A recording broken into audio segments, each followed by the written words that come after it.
গোপনে গুনাহ করা, গোপনে নাফরমানি করা, গোপনে অশ্লীলতার আসক্তি হওয়া, এটা কত বড় জঘন্য অপরাধ, কত বড় গুনাহ, আমি আর আপনি কল্পনা করতে পারবো না।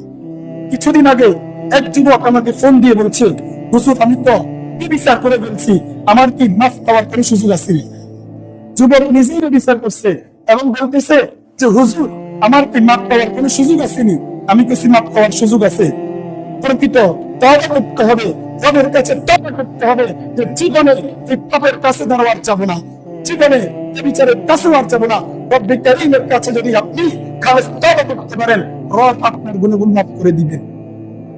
এর জন্য ওই ব্যক্তির মতো, যুবকের মতো হাজারো যুবক আছে, ওই যুবকের মতো হাজারো যুবক আছে গোপনে গুনাহে লিপ্ত।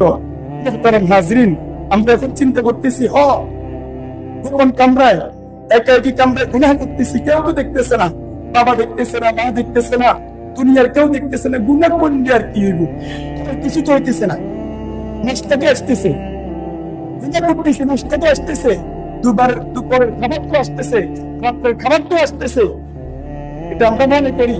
মুহতারাম হাজরিন, প্রিয় যুবক ভাইরা, তরুণ ভাইরা, গোপন গুনাহ আপনার চরিত্রকে ধ্বংস করে দিবে, গোপন গুনাহ আপনার যৌবনকে ধ্বংস করে দিবে, গোপন গুনাহ আপনার ইবাদতের মজাকে শেষ করে দিবে, গোপন গুনাহ আপনার পুরো জীবনের জন্য অশান্তি। গোপন গুনাহ কি পুরো জিন্দেগীর জন্য কি অশান্তি। আমরা তো মনে করি যে কতক্ষণ অস্ট্রেলিয়া দেখলাম, বেহায়া দেখলাম, ভালোই তো লাগলো, কথা বুঝতে পারি নাই, ভালোই তো লাগলো, মনে করতেছি গুনার মধ্যে শান্তি। প্রিয় ভাই, যুবক ভাইরা, এই গুনাহের মধ্যে কোন মানুষ, কোন মুসলমান শান্তি খুঁজতে পারে না।